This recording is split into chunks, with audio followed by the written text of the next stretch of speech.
Welcome to Oh God, What Now? The garden mouse in the shed of politics podcasts, tidying up the mess for everyone else. I'm Ross Taylor. On today's show, after the scandal of the post office IT system, what other outrages has the state chosen to ignore? Plus, why is the government so keen on North Sea oil, and why are there still no more onshore wind turbines? And in the extra bit for Patreon backers, aside from a few positive democratic changes, hopefully, we'll discuss the things worth looking forward to in 2024. Let's meet the panel. First up, it's commentator Alex Andreou. Hello, Alex. Hello, Ros. As we all know, Keir Starmer used to be Director of Public Prosecutions. But before that, he was a barrister. And The Sun has discovered this week that barristers sometimes defend criminals. Astonishing. Harry Cole, who used to go out with Carrie Johnson, I'm sure that's got nothing to do with it, uncovered this extraordinary scoop with the headline, Baby Killers and Axe Murderers Saved by Starmer. Can you fill us in a bit more on this, Alex? Do I need to? Yes, you do. I mean, the story is utter nonsense on every conceivable level. Not only because Starmer was just doing his job, not only because the implication is that these people went free, when in reality Starmer was working pro bono to save them from being executed. The abolition of the death penalty, by the way, in Commonwealth territories was and remains government policy. And also, it seems, the Sun's position. Because they say in that piece, we don't support the death penalty in this country, but what business is it of his to go gallivanting around Africa and the Caribbean, which brings me to the other point. It's just a profound misunderstanding of our legal system. Like, first of all, many of those countries' final court of appeal at the time, certainly, whether House of Lords or Privy Council, was in the UK. You know, he didn't go gallivanting anywhere. It's usually a British barrister that adjudicates those cases. Hence the government's mission to have the death penalty abolished in Commonwealth territories, because they're linked into our legal system. But also it fundamentally misunderstands how a British system works, which is adversarial. You literally need two sides. If the defendant cannot find a decent lawyer to defend them, then they win. It's a mistrial. It's that blatant. So unless the Sun wants to campaign to move on to the French system, for instance, which is inquisitorial, because those are the two alternatives, right? You either have the two sides battling it out, or you have an officer of the court that kind of researches everything and lets the court know. But even then, of course, you know, even in decadent France, the defendant still has a lawyer to represent them. Of course, you get advice. But what I mean is the person that communicates with the court is a sort of advocate that gives the judge the position on the conflicting law.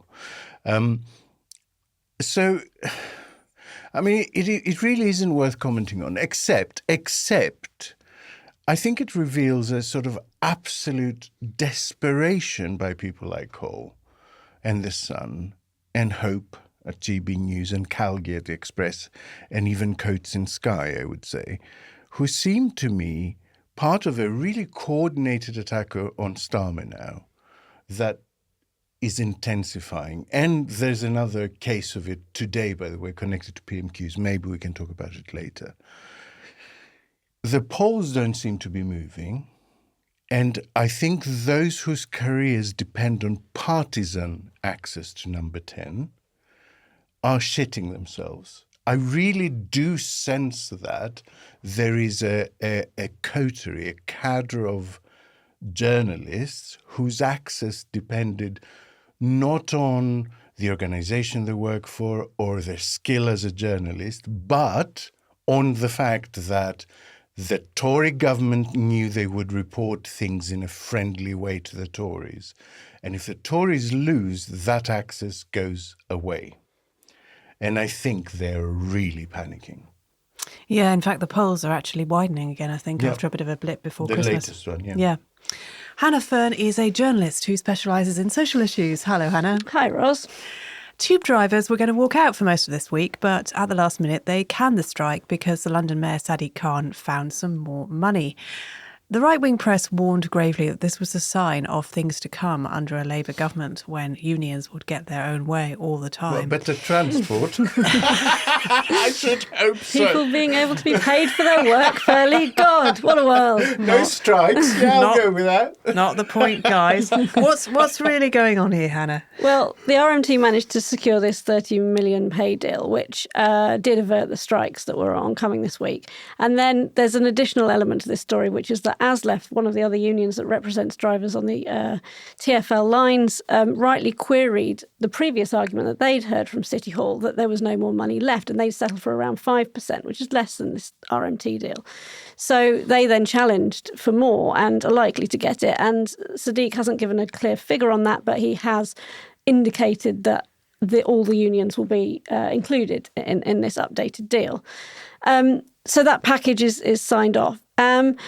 What's going on more broadly, and these ridiculous attacks on, welcome to the world of Labour, TfL and City Hall have always been far more pragmatic than the government in their negotiations with rail and transport unions. They just understand that London can't work without its transport and that London transport workers deserve to be paid fairly, especially in the cost of living crisis and so on.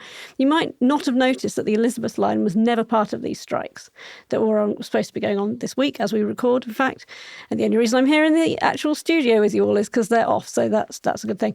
The Elizabeth line was never included because their deal, when they got the line going, when they opened it, was agreed all behind closed doors before it even opened its gates. And there was a real pragmatism there among everybody involved, including central government, including the Department of Transport, about making sure that this didn't happen on the Elizabeth line, that everyone was happy with the deal. And so, the government know when they need to do these agreements too. They are just taking the piss out of most unions in this country at the moment for political gain. So, Labour are more pragmatic on this. Is it a sign of things to come? I hope so. Let's get things on the table and actually negotiate and remunerate fairly. Can I say just 2 sentences on something? Because it occurred to me yesterday as I was watching the story unfold with these doors that are falling out of the Boeing airplanes. And the fact that staff at the factory apparently had warned that this was going on, but were penalised by management. And it occurred to me that the point that is rarely made in this country is that strong unions have more than a function of representing their members, right? They also enable whistleblowing on safety issue, and they are a vital, vital part of public safety. And this is something that's never raised, and I think it should. Good point. By now, we've all heard about the post office scandal. It took 25 years, the suicides of at least 4 postmasters, and the convictions of 700 others. But the ITV drama Mr. Bates versus the Post Office finally galvanised the government into action. Rishi Sunak has said there will be new primary legislation to exonerate the people who were convicted, and some of them will get a £75,000 payment up front. Under the plans, victims will be able to sign a form to say they are innocent in order to have their convictions overturned. It's not the first time a TV drama has cut through with the public when journalism didn't. Ken Loach's Cathy Come Home did the same for homelessness in the 1960s. But the problems with Fujitsu's Horizon IT system were already apparent in 1999. Hannah, it's notoriously difficult to quash convictions without going back to the courts. Is the government's new move the right thing finally to do? It's definitely the right thing. And it's obviously a difficult one because it raises that question about the independence of the courts, as you said. But it's obviously the right thing morally. The interesting thing is that exoneration and acquittal of a conviction are kind of 2 separate things. It was very easy for the government to just exonerate by passing some, statement almost. But actually being absolved from blame is not the same as publicly stating innocence by removing the claim of the crime in the first place. And that's an incredibly important part of this. And that's why it's so essential that it does go ahead and quickly. Because those convictions must be completely overturned. It doesn't matter how much that costs. It doesn't matter the legal arguments that will follow about the role of the courts. It must be done. And as you said, lives have been lost over this. So that's really significant. The compensation that's attached to it is another issue that will cause lots of debate. I noted today that the business minister who has responsibility for the post office, Kevin Hollinrake, said that the compensation agreement that the government is now pulling together could lead to some people involved with the post office fraudulently claiming compensation. Now, if that is the case, he added, incidentally, that this was a price worth paying for the scale of the problem, and I agree with him. If that it really is the case, if we really think that there's going to be a major fraud scandal here additionally, that is a very depressing thing. And I actually think that this has been mentioned by the government because of the level of fraud over the COVID scheme, where people were able to find ways to demonstrate that they were furloughing workers they weren't, and so on.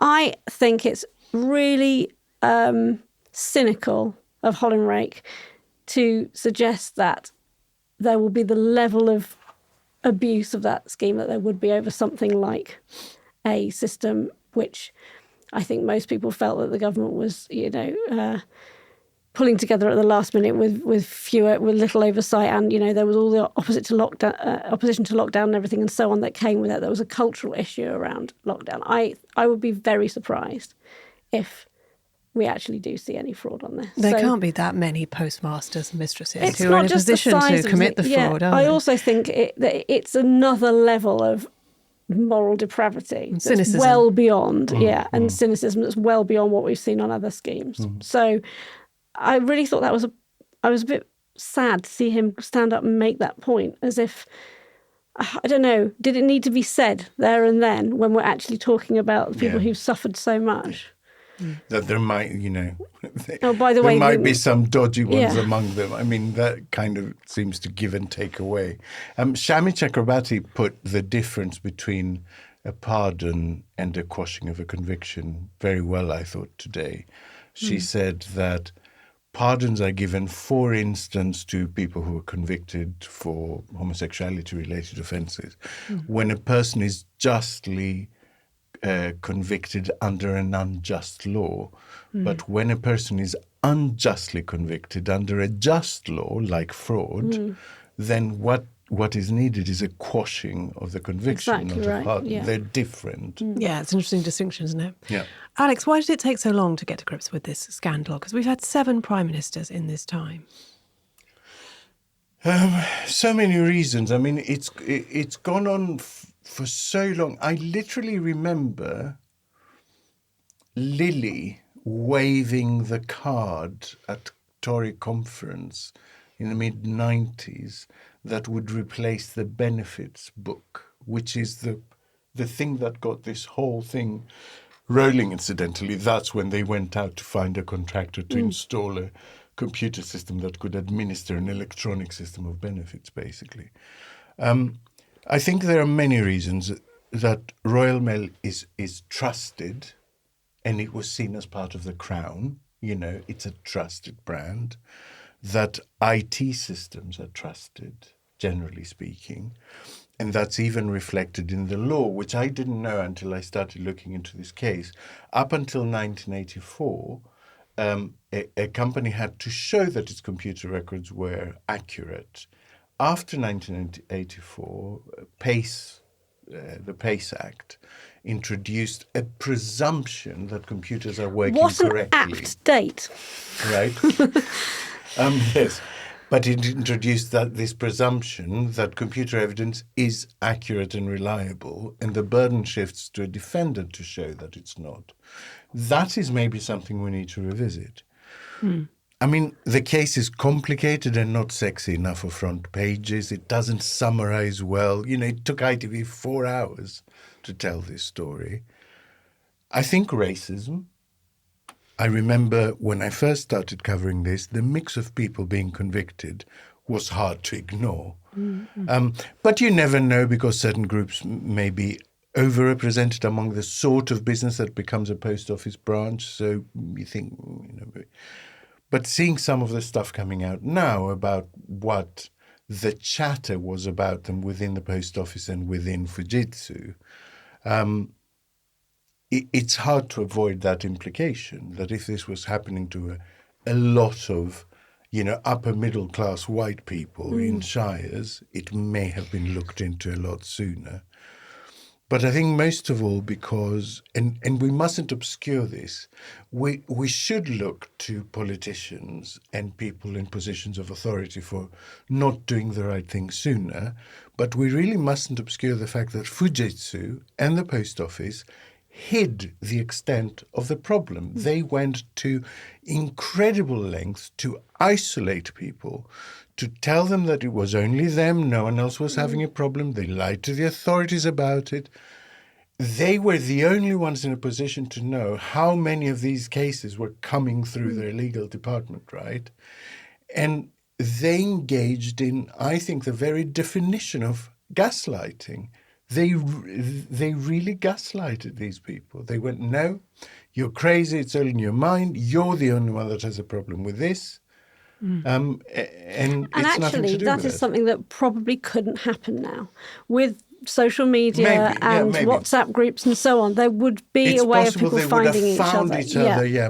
And that's a great thing, actually, about the power of social networks. True. I found myself wondering why the Postmasters Union didn't actually work on, get this sorted out earlier. It's I don't know why, and there may well be a good explanation, but it's somewhere where sadly a union has failed to blow the whistle on what was going on. Alex, you spoke to Hannah Quirk, who's a lawyer for the Postmasters, for the Bunker podcast. She's not a lawyer for the Postmasters. She's a barrister that is an expert in miscarriages of justice. Yeah. That's the area she works in, and she's actually a contributor on sabbaticals, Justin Quirk's sister. It's all in the family. It's all in the family, yeah. Yeah. What did she tell you? A lot. I mean, 3 big points emerged from me that have really stuck in my head. The first one is how much further it goes from those criminal cases. And that is something that hasn't been addressed today. There were civil cases. There were people who pled out. There were people who ruined their finances to borrow money to pay back funds they had not stolen in order to avoid prosecution. So it goes much wider than the 700 and something that are being addressed by this, right? There are many, many more who will have had to pay back amounts ranging in size that weren't prosecuted, and they will need redress. The second thing, I think, is the incredibly insecure making fact that it could happen to anyone. I did the first interview with Hannah during one of the lockdowns, and it really struck me, because we had signed away an enormous amount of personal freedoms to the state, and the dummy that we suckle on for comfort is the idea that unless you've done something wrong, the state ain't going to turn against you, right? And it does, and in this case, in their hundreds, it turned against people. Really, the whole might of that machinery against them. And it could happen to anyone. And I think this is the problem with a toxic tabloid narrative about, for instance, defense lawyers. I mean, the Sun and the Mail are campaigning for justice for these postmasters at the same time as berating lefty lawyers for defending criminals, which these people were considered for 2 decades, by the way. But for defense lawyers working night and day, they would never have been exonerated. Enemies of the state. Exactly that.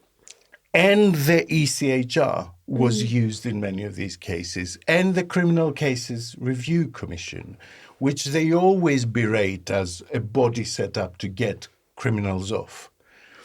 And so I think that needs to readjust, because we really do need protection from the state when it gets it wrong. And the third point that really sat with me is sort of sits outside this, and it's a systemic point about how government became so accustomed to contracting everything out, to farming every bit of expertise out, that it didn't retain any expertise internally that could basically quality control the product they were getting.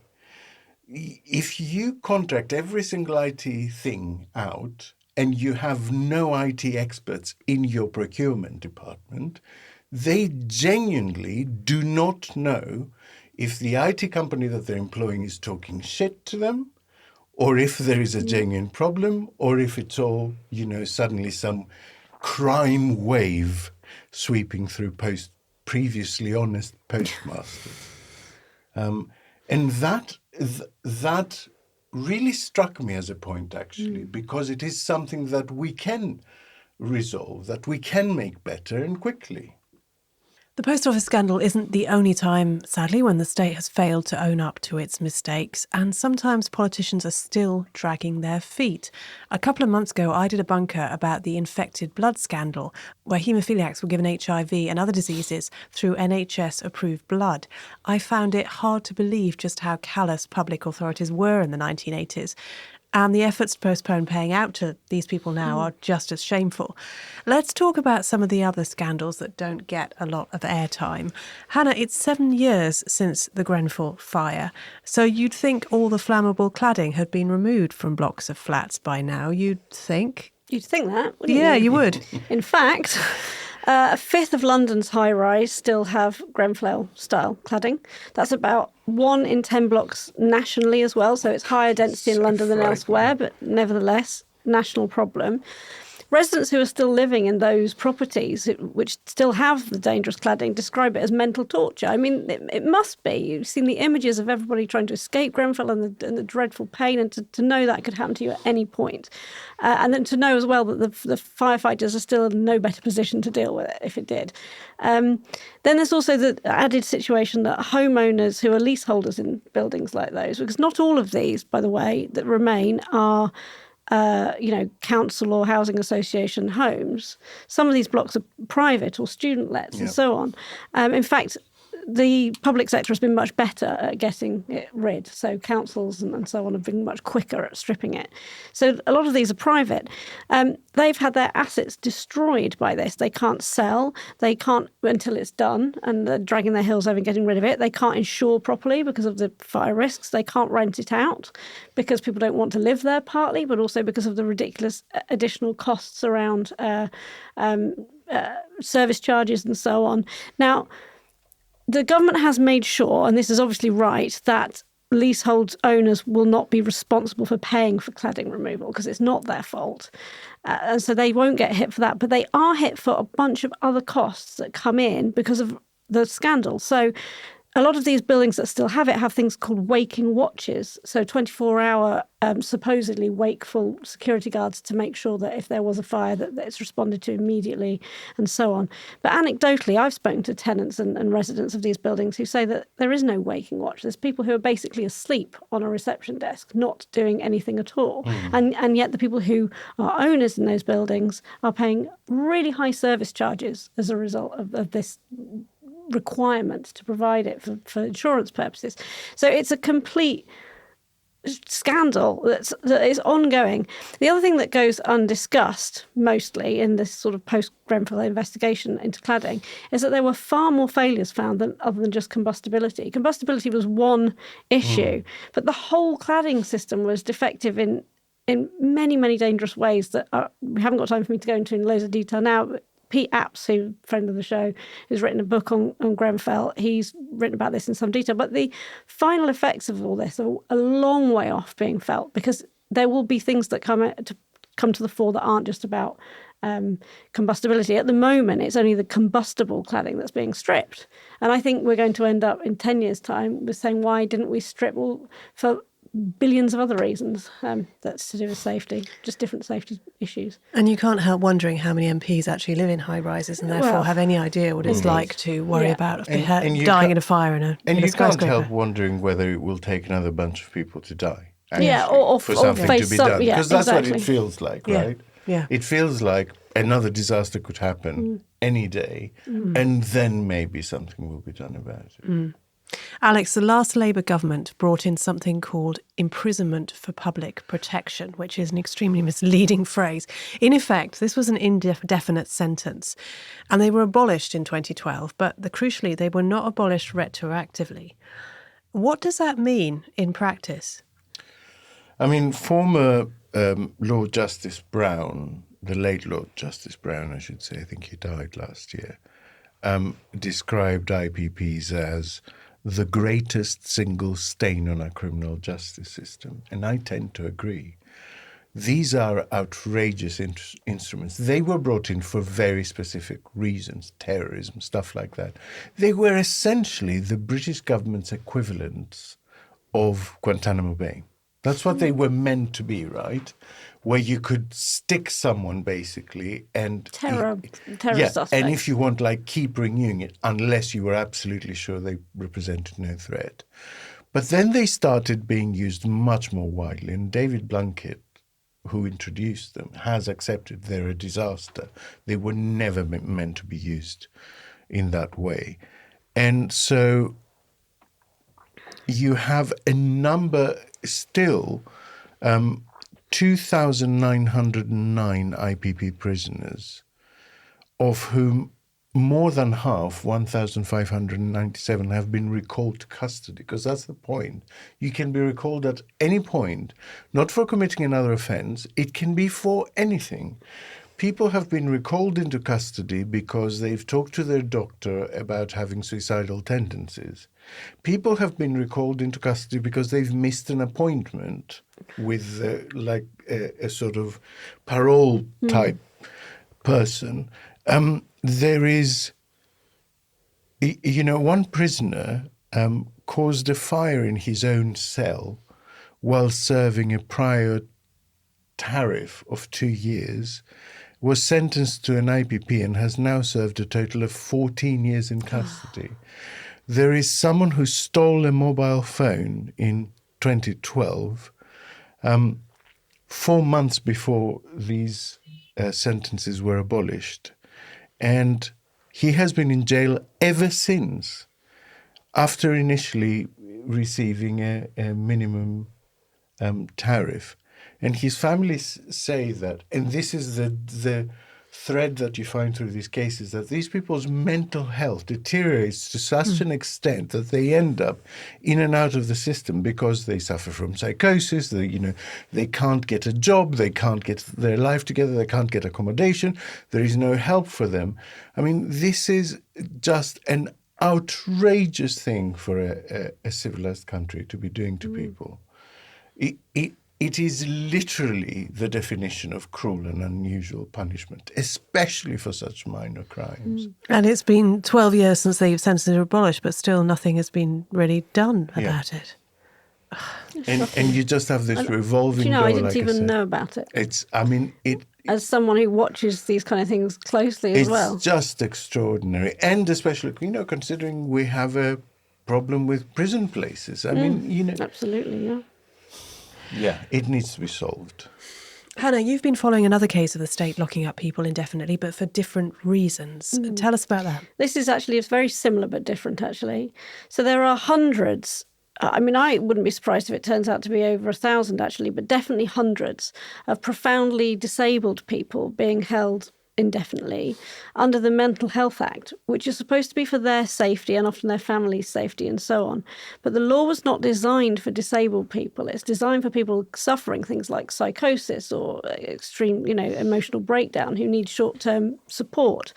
It's not designed for people that it's being used against, like people with profound autism and other learning disabilities. So these people are often being detained, sometimes indeed with criminals in prison, because there is no suitable community service to support them and their needs. So if they have such significant, disabilities that they need permanent support from a good social services system that can respond to every kind of condition, we don't have that right now. So we end up with this kind of vicious cycle of detention and seclusion, often people being, kept in solitary confinement, which is itself a punishment, and these people have done nothing wrong. They are not criminals. They've never committed any criminal act at all. And what you see is worsening behavioural symptoms, which leads to the Mental Health Act being used against them again and again and again. A very similar situation. Very similar. So there's a guy called Adam Downs. He's being held indefinitely at Rampton in Nottinghamshire, which is a high security unit, which also houses other people who have severe mental health issues, but indeed are also convicted paedophiles, murderers and rapists and so on. And this is just a lad, he's now in his 30s actually, who has significant learning disabilities and autism. He went missing at 15 and the police sectioned him because he reacted erratically when he was found. And he's now about 32, I think it could be 33 in fact, I'm not sure when his birthday falls. He has now spent more than half his life locked up in various secure units. And his mother, who's a woman called Alison Rogers, who campaigns on behalf of all people facing this, she's been desperately trying to get him out. She describes regularly to the press how he's distressed and scared, and she was told it would be 6 months when he was 15 for her support and he's never been released, and he's one of hundreds. What a way to treat the most vulnerable people in our country, and indeed the desperate families who can't get their children, their brothers, their siblings out. And there's case after case after case. There's a few journalists who are following these, but you find often their work is on, sometimes it's in private eye, but often in blogs and things, because mainstream publications are not following this up. So, I mean, I've been looking at this. I mean, I've not been covering it myself, but a couple of my colleagues have been covering it, and it beggars belief. I can't believe that we live in a country that does this to people. But we do. And these people, of course, don't have a voice. Really, no voice. But even though their parents do or their siblings do, apparently we just ignore the voices of those who seek to support their loved ones. Often it seems to take a charismatic campaigner, and it is, as you say, often a relative, to get people's attention in cases like this. You know, someone like Doreen Lawrence, first after Stephen Lawrence's murder. Idris Elba has been talking about knife crime this week. Do you think that'll make a big difference?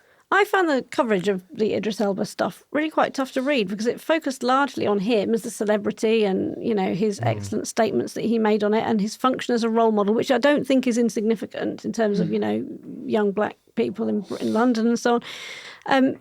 But they mostly completely failed to do any kind of deep dive into the data. So I didn't come away with any understanding of exactly where we are with knife crime. Actually, I looked around a little bit myself and found that knife crime has not risen to pre-pandemic levels. That's something we should be quite happy about. It's not good. It is still increasing at the moment, but it hasn't yet got back to where it was before the pandemic. So maybe there's something that we can do. None of it covered that. Do I think that it will work? I mean, possibly. We've definitely seen how Stardust... Well, actually, just thinking about it, the post office scandal, the fact that a glossy ITV drama comes along and suddenly we're seeing attention, you know, yes, this went uncovered for years and years, but about 4 years ago, there was a full-length book written about the post office scandal and the government didn't seem very bothered about doing anything then. Also, not that long ago, we had Jamie's school dinners and so on, and that did actually make a difference. So I hope so. I think it would be great if it did, but... it's sad that him talking about it doesn't actually make people talk about the real issue. It makes them talk about him. Now, time for a question from a Patreon backer in But Your Emails. Remember, back us on Patreon and you could ask your question too. This week, Sebastian asks... The second series of The Traitors is now airing. It's my escape route. I think it's great, and I hate reality TV. The Traitors is a lot like the games Werewolf or Wink Murder, but for money. Who out of the cast, past and present, do you think would make for a good traitor and why? If you were a traitor, which of the cast would you fear most and why? Yeah, past and present. Alex, I'm just going to throw it to you for a moment to explain exactly what the premise of The Traitors is, because you've watched an episode, haven't you? Yes, so with much eye rolling and begrudging, I decided everyone's talking about it. I'm not going to be able to avoid it. And I might as well try and get into it now that there's only 3 episodes of it, basically, which means I could reasonably catch up. And it is incredibly addictive. So we watched like 2 episodes back to back. The premise is very simple. Basically, you've got a bunch of people that get together and they have to do physical tasks a la Crystal Maze type stuff in order to add money to a bank. But among them, there is an undefined number of traitors, or, people who basically get together every evening and decide who they're going to kill. Right, so they know who each other is. Yeah, but they no one know who else. each other Right. is, but nobody else does. And they don't know how many there are, Right. which is quite, I think, quite an elegant And the viewer twist does know. to the game. Yes, the viewer does know. And so they get together every night and decide who they're going to kill. And the others try to weed them out. But if they get the wrong person, they might end up basically sending packing someone who's actually their ally. So the traitors try and sow distrust while seeming very trustworthy themselves. Yeah, this does. I can see why they appeal to this. I think Naomi would be a really good traitor. Oh my God, Naomi was literally my choice. She totally I think would. She could Yeah. buyers and sellers, and no one would know. I'll tell you who I think would be good. I think Jarvis would be really hard to read. He's just friendly, quite gentle. I have no idea what he's thinking at most times. True. Yeah. So I think that I wouldn't be able to tell. I don't agree. I think Jar would be crushed by shame. I really do think that. Couldn't live with the moral responsibility. Yes, I think he would be a fierce opponent in poker, say. I do agree that he's not easy to read. But I think in a situation like this where he was actually shafting people he liked, I genuinely think he would be undone, absolutely coming apart at the seams from just the shame of doing it. Whereas Ian would be crap at this game, wouldn't he? He would be really bad at it. He would just dissolve into hysterical laughter. Bad. Yeah. Yes. Like Ian would probably reveal it when he was This is made. why I would be a useless traitor. I'd just tell someone about 3 minutes in. I have absolutely no ability that might be to a hold double secret. bluff, you see. Well, but with me, it wouldn't be. I'd just let it go and then hope they'd read it as a double bluff. I think they have an interview with Claudia Winkleman beforehand, because you see snippets of it, and they say whether they'd like to be a traitor and why they think they would make a good traitor in that chat. So I don't think she recruits people that go, I absolutely would hate it. I don't want to be that. I would be shit at Interesting. it. Yeah, you've got to have a certain amount of, narcissism / psychopathy to really excel at this game, haven't you? This is not sounding very good for Naomi, though, does it? If Mary's listening, I'm going to clip that's this. not what I'm going to clip this. That's for not her. what I mean. I will make sure she listens. So who would be very good at weeding out the traitors, which was the other leg of the question? I think you would, Ros. Would I? Yeah, I'm not too bad at weeding out dodgy people. I think you're cynical enough to just not trust anyone. I don't really. Actually, I know I've just written a book true. about trust, so That's true. Have you ever played poker? No, these card games, they confuse me enormously. But I've often liked the idea of playing poker. It's the kind of thing that would appeal to me, absolutely. Yeah. And I can see that. Ros versus Naomi. I think that would be a proper Godzilla versus Mothra type situation where you just go, let them fight. Rishi Sunak doesn't have to wait long for his first by-elections of the year. Last Friday, Chris Skidmore, who's the MP for Kingswood in Gloucestershire, resigned. He said he couldn't vote for the government's offshore petroleum licensing bill. That's the plan to max out North Sea oil and gas. The former COP26 president, Alok Sharma, doesn't like it either. He said he wouldn't vote for the bill either and that he'd resign the Tory party whip. He told Politico, "We simply do not have any more time to waste promoting the future production of fossil fuels." The vote was going to take place this week, but in a pattern you'll have noticed, the government decided to kick it to next once it realised people didn't always like it. Alex, what does the bill actually do? Because Sharma claims the government can already issue new licences if it wants to. Well, he's right, sort of, and he's not. So there's the North Sea Transition Authority, what glamour, is able to issue licenses for fossil fuel exploration where they deem it necessary. That's an elastic phrase, isn't it? Isn't it? Necessary. Yes. What is necessary? Well, but I think the point is that if they started issuing new licenses willy-nilly, there would be some kind of judicial review, right? Yeah.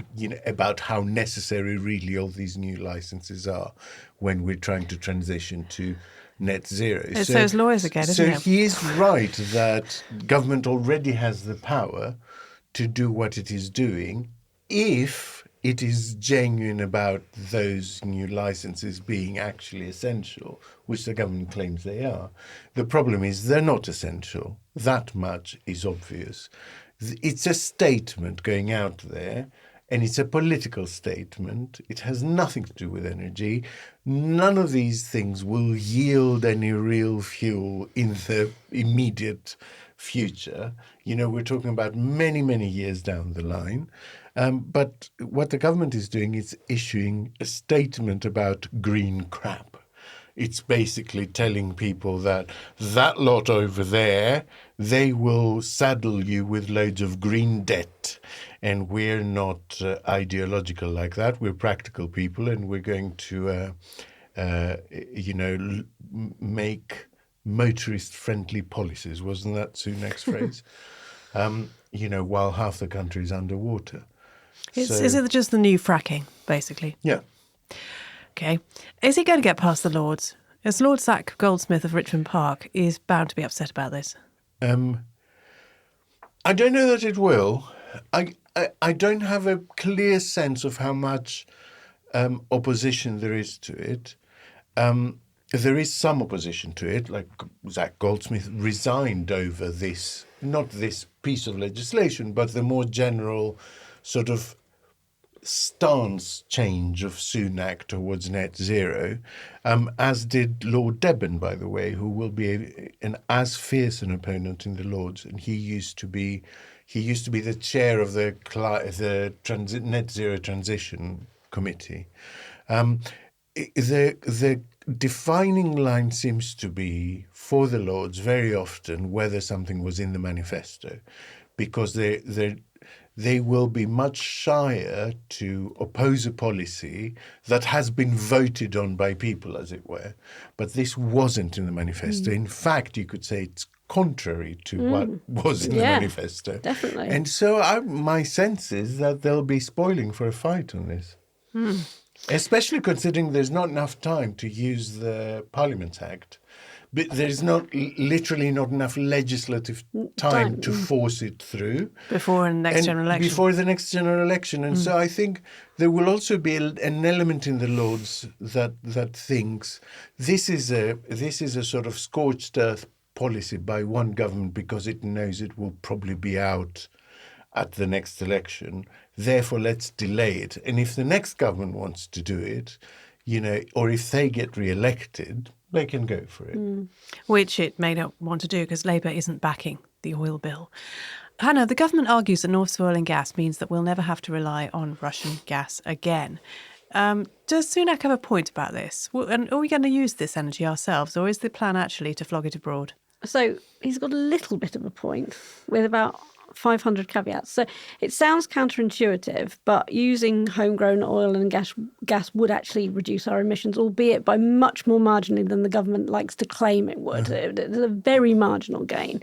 And obviously they're very excited about the 200,000 jobs that might come with this, the tax take that comes with that. They're budgeting for that. I don't think that's an insignificant part of the motivation for going through this. But as you rightly point out with your second question, it wouldn't be possible to say, right, we're going to use our homegrown oil and gas for ourselves to reduce our reliance on others. It would be sold on an international market, and they obfuscate on that. They don't make it clear that it's not as simple as source it and use it. It's not their gas. It's not their oil. So it's the companies. You can't simply claim, well, we're going to make ourselves reliant when the market doesn't work in that way. The big point for me is that, we're an island, obviously, with a fantastic resource in wind and sea power. There are renewable ways to ensure that we are energy self-sufficient, and that itself in itself is a very sensible goal. I don't think it's wrong to raise the threat of Russia and so on. It is an important geopolitical point that we need to become more self-sufficient with our energy security. But the problem is the government is just unwilling to unlock all that resource rapidly enough. It just won't put the money in to secure that investment. How much of this is a distraction from our crap energy guzzling, badly insulated homes? And we do have badly insulated homes, but that needn't hold us back anywhere near as much as it is doing. So there was a Nesta report this week, actually, that found that insulation doesn't always make as much financial sense as an investment as other things for your home. So you actually don't need really good insulation to get a heat pump in and to replace your boiler, and a heat pump would definitely save you some money, not loads right now, I'll come to that in a minute, but would nevertheless do great things for progress towards net zero in your own personal emissions if it's something you're motivated by. Our insulation is not a barrier to that, although everyone still thinks it is. We love to rely on the fact that we're badly insulated as an excuse. Well, we shouldn't. It's definitely a distraction from our failure as a country to deal with the high cost of electricity. So at the moment, there are tons of levies and taxes and all kinds of surcharges attached to electricity that gas doesn't have attached. And any government serious about net zero, any of this stuff, sustainability, should be focusing on the cost of bringing down electricity. Because at the moment, it doesn't make as much financial sense as it should to install an electricity-run heat pump in your home, for example, instead of having a gas guzzling boiler. Or indeed to, run an EV. Yeah, all of those things. Yeah. Alex, we're seeing a real divergence now between the UK and the EU and the US, because they're investing heavily in renewables and we're not. Even though we don't have a bad record on this in the past, we've actually moved away from coal pretty quickly compared to, say, Germany. Yeah. Is Sunak looking at the backlash in Germany, for example, against installing new heat pumps, which is, really threatening the government, the level of anger? And has he taken fright from that? No, is the answer. I mean, Sunak, is he strategically looking at what's going on in Germany and deciding what his policy is going to be? No, he falls from policy position to policy position as he relaunches his leadership every 2 weeks to try and find something that works with both his centrist backbenchers and his right-wing backbenchers and the public. And he has so far been unable to find that magic policy. So, no, the two are part of the same pattern, for sure. But no, they're not linked. What you're seeing in both is a sort of cross-party consensus breaking down, which was there actually, probably until about 5-6 years ago. There was a cross-party consensus that let's not attack each other on these issues. We all agree that this needs doing. We all agree that this is an urgent situation. But then you get, in Germany at least, there is the excuse that you have these sort of outsider populist people like Alternative for Deutschland, who are making these grandiose statements which they will never have to deliver, basically. So they're acting as populists. In the UK, there's no such excuse. You have people in a party who was elected on a net zero platform. That was part of Johnson's big thing. That was what we did at COP26. We went there and said, we'll be leaders in the world on this. And now we're backtracking from this and we've lost that moral leadership. So it's bad. It's just bad. Hannah, last year the government made it easier to get planning permission for onshore wind farms, and yet there are no new applications for wind turbines. Why? Shock horror. Well, the main reason is that, first of all, we were really late to this. They initially talked about banning onshore wind and then suddenly want to make it easier because they've realised that's a disaster. So there's a mood music issue here. But also there's much better subsidised investment schemes elsewhere in very close Europe, in, France, Spain, Germany and so on. So if you are a company who wants to invest and put down a large, business proposition on onshore wind, you are not going to do it in the UK, even with this new scheme. It's rubbish by comparison. We've spent ages bickering with the EU, basically wanting nothing to do with Europe. And additionally, and more importantly, now recently turning away from net zero pledges and the target for 2050. What's that going to do? Even if the policies are actually in place to make something happen in the UK, the general culture mood is we're not interested. So people are going to look elsewhere. Why are they shocked by this? Oh, they're so stupid. It makes me really frustrated. Companies need stability to invest. They need to know that the policy is not going to change tomorrow, and they're getting the opposite.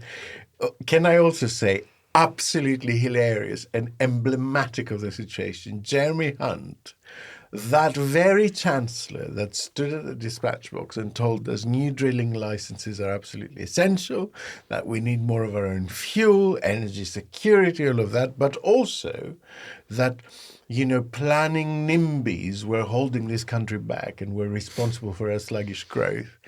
He is livid that something is happening in his constituency. That Loxley is planning a new gas well outside Dunsfold. He's, after years of appeals have been basically exhausted, they just lost at the Court of Appeal, their final appeal, denied appeal to the Supreme Court, and he's put out this letter going, I am bitterly disappointed to learn that the Court of Appeal, etc. Pathetic, isn't it? That is fucking pathological, right? The actual Chancellor that says, we need more of this, and then goes, no, not in my constituency. But Jeremy, think of the jobs. The jobs.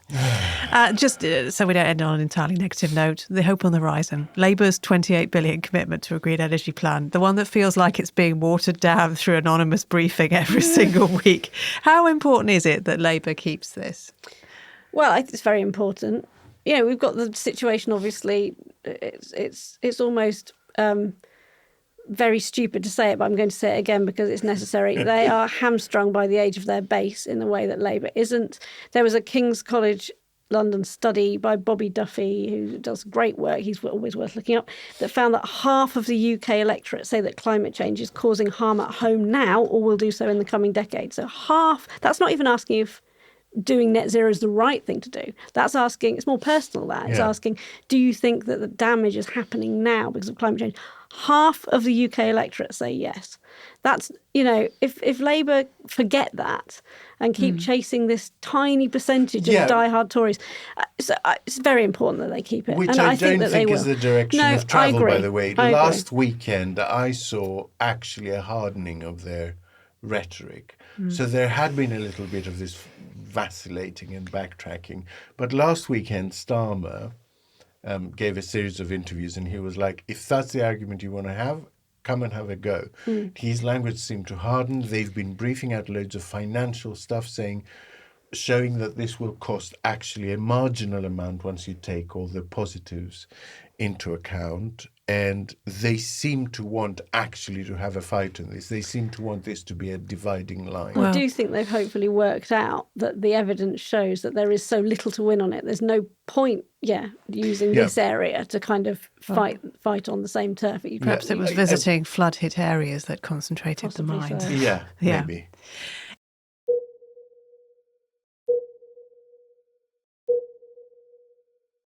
It's the end of the show, so it's time for the stories that went under the radar this week. Hannah, what is yours? So the Office for National Statistics is consulting on a plan at the moment to drop its annual bulletin, which records mortality rates for homeless people. The last published one of this was from 2021, which revealed 471 deaths. The campaigners have called it callous and various other palatable words. I've got another word for it. It's bullshit. It's covering up the brutal impact of bad housing policy by just going, nothing to see here. And it really reminds me as Alex actually pointed out to me earlier in the week, that this is just like the child poverty statistics in that sense. Get rid of the statistics and the problem just disappears from view. You can't report on it. You can't talk about it in ways that are accountable. And if you combine this, I know it's the ONS consulting. It is still an arm of government. It's important to point that out. Combined with the kind of bad tent stuff. Ban the tents, they're terrible, they're messing up our roads. Look at this terrible eyesore that is people who simply cannot find anywhere else to live. If you add that to it before Christmas, it just shows such a cruel disregard of people who are suffering the most from bad policy making over decades. And so frustrating to watch. Are there no workhouses, etc.? Yeah. Well, I was struck by quite an interesting interview with a guy called Enrico Letta, who you might have heard of. He was Prime Minister of Italy, albeit for not very long, just a year or so, quite a decade or so ago. And he's coming up with some reforms to the single market. Now, I know everyone's going to be very excited about reforms to the single market, but if you're interested in the EU, and I know a lot of our listeners are, you should be, because what he's saying and suggesting is that freedom of movement might have to be in some ways restricted in the EU. In what ways precisely and how, he doesn't really say, but he is particularly angsty about countries which have seen big outflows like Poland, for example, like Italy. And he's worried about the effect that has had on domestic politics. There is a line of thought in the EU that says that one of the reasons that Poland was able to turn to the right, as it did, was because a lot of the most liberal people and those forward-thinking people in Poland left. So he's talking about something called freedom to stay. Now, I'm not sure I like this phrase until it's been fully interrogated and explained to me, but it's an interesting trend and it's worth watching. Alex, how about you? So my story is about the new French Prime Minister, Gabriel Attal. Oh, yes. Appointed by... So young, so handsome. A couple of days ago to replace the beleaguered Prime Minister that seemed to have lost the sort of charge of the party and Parliament. Now, Gabriel Attal is France's youngest post-war Prime Minister. He's only 34, a mere baby. Makes me feel very, very old. What have I done? Same age as He's Taylor Prime Swift. Minister at 34. What have I done? Anyway, and he's openly gay, or as Chris Bryant pointed on Twitter earlier, gay. Since there's no such thing as non-openly gay, really, in an advanced Western democracy anymore, we mustn't make that distinction, I think. You're either gay or you're not. Yes, I kind of like what that says. It seems to me that there were other people to go for if Macron wasn't going to lean into a culture war fight with the far right. He's been very good at challenging and taking on the far right in the past. I think this seems to me like a statement of intent of him leaning into that culture war and saying, He does, screw you. Look amusingly like a small version of Macron. It's like petit Macron. He really does. Like a small version of Macron. Macron is tiny. There was a picture earlier this week of him standing behind Like him an and looking apprentice. at him, thinking, and you could see, there was the undertone was, Yeah. I'm coming for you, Emmanuel. Yeah. Well, I mean, he can't serve a third term, so No. someone's coming for him. Yeah. So president at 37, maybe that would be exciting. Oh, yes, gay 37-year-old president. My dream of someday becoming first lady of a leading Western democracy still is time. still alive. I think there are some French politicians who might literally explode at that thought. That's it for this week. Thanks to Hannah Fearn Thank you. and Alex Andreou. My pleasure. Stay tuned for the extra bit after Demon is a Monster by Corner Shop and the traditional thank you to our army of generous supporters. You too could join them and get the podcast early and without ads, plus lots more. Search Oh God What Now Patreon to find out how to get yours. We'll see you next time.